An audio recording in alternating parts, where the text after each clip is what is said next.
In September of 2019, Samsung came out with the first commercially viable foldable phone.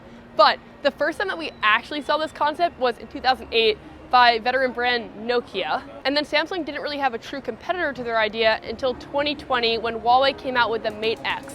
And it actually had a lot of design advantages over the Samsung Fold, but it didn't launch in the US. So it wasn't until the Pixel Fold that we had a true competitor here. Now we have the OnePlus Open, and it makes a lot of compelling arguments for how great a foldable phone can be, which finally leaves us in a place where we can answer the question, what real value do foldables bring? And which one is the best out of these three? My name is Jacqueline. In today's Real Day in Life review, we're talking about foldables, starting in my favorite part in all of New York for the holidays, Bryant Park.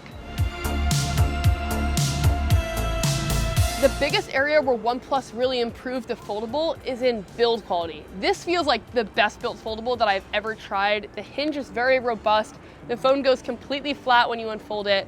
And it's very light as well. It's the same weight as like the iPhone 14 Pro from last year. Like apps are going to be much better optimized for this display versus the Pixel Fold, for example. And this is impressive to me because in the past, with the Samsung Foldable, the hinge was great, but the compromise was that the phone was very narrow and tall, which means that the aspect ratio on the front display is rough, and a lot of apps are not well optimized for it at all. Whereas on the OnePlus Open, since the display aspect ratio is more normal, when you're watching video content, for example, you don't have the major punch-in problem. It just works like a normal smartphone should. The Pixel Fold also has a different aspect ratio than the Samsung Fold 5. They went for a more passport style, but the hinge just feels much worse, and the display doesn't go all the way flat.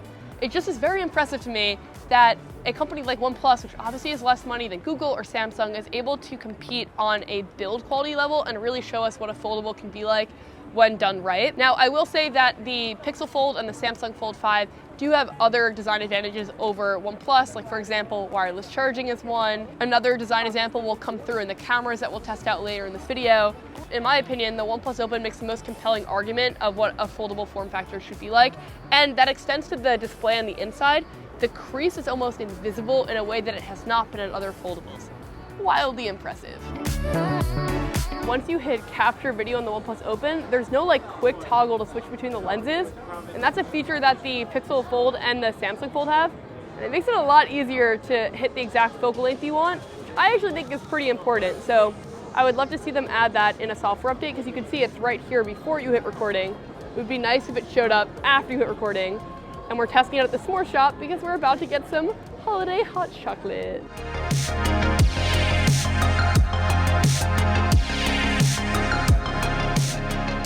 Genuinely unbelievable. Just getting all the casual magic from that. In that camera test we just did, this is where one of the areas of like the Pixel Fold still shines. So if we're like keeping a checklist in our mind, I think on build quality, the OnePlus Open is the best foldable now. On camera quality, it changes.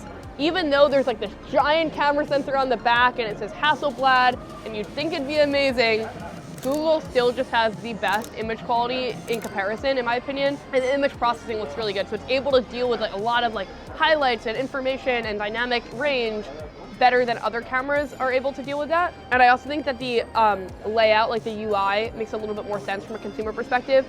Samsung has an incredible camera setup as well, and they have a lot of options, like multiple lenses on the back, especially in low light environments. That will be the next test, because I think that image quality in like an outdoor environment can be great on a lot of phones, but it's really when you take away the sunlight that some things start to come to light.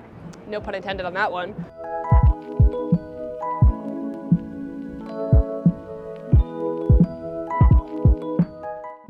We're currently at a WeWork, which potentially they're going bankrupt as a company. I just saw a post about it, but I thought this would be a perfect place to test out the camera in a lower light environment. One of the thread lines with foldables is that they often sacrifice fundamentals for the novelty.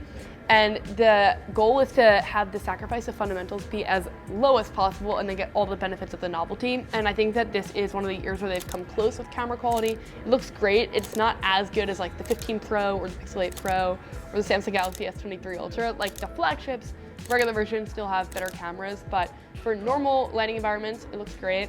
The main areas where I really notice it kind of falling apart is with skin smoothing and really low light, and with zoom quality once you exceed a certain threshold. Performance is another area where OnePlus is always just solid, and again this year it is solid. The software feels really fluid, the display feels quick. The base storage on the OnePlus Open is actually more storage than the Pixel Fold, and the RAM is as well. I will say, even though I don't prefer the aspect ratio of the Fold 5, I think that in terms of like sharpness quality and colors, it still is probably the best display out of the three. Like, it looks really, really great, especially for the outer one, and the inner one as well is incredibly bright and sharp. Like, that looks really good, and it feels fast and fluid. And similarly, it has the same amazing viewfinder for its camera. I will say that Google has more of my confidence in terms of like software updates and consistency within the US in comparison to OnePlus. And Samsung also has a little bit more of my confidence. OnePlus, because they had the merger announced last year and then they kind of went back on that, I have less confidence in the brand kind of sticking with the same messaging because they're part of this bigger parent company. I'm heading to Washington, D.C. tonight. The White House invited me to come check out some tech, which is insane. I am freaking out, very excited. And I thought this would be our last test before we get on the flight. And a flight is honestly the perfect use case of foldable phones because a foldable really comes alive when you get to use the diverse form factor. So that will be the next place where we test out if the form factor is good. Getting to see Bryant Park from a completely different perspective. Wow, this is at 20x. Doesn't look super sharp, but this is on the OnePlus Open. It's people skating. Would love to be as good as they are at skating one day.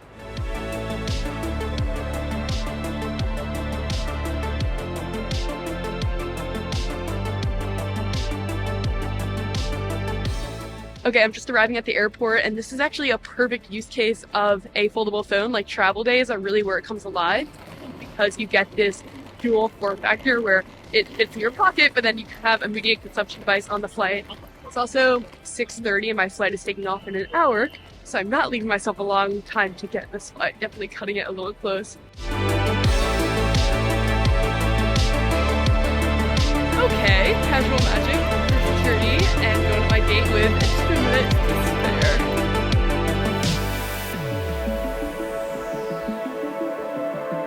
Okay, hopefully you guys can deal with post-flight Jacqueline. I have all 3 phones here, and I honestly feel like this day randomly turned into the perfect use case of a foldable phone because I A, traveled with it, and B, took a ton of photos.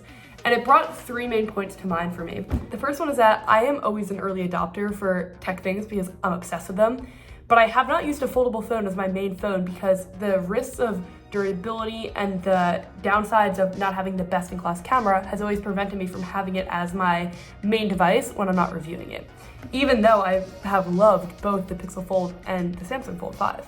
The OnePlus Open has really changed that on the design front. This feels so robust, and that doesn't mean that it's going to be a durability powerhouse. Like, obviously it's missing that water resistance that we have on the other foldables, and in Marquez's video he noticed some issues on the bottom of the display.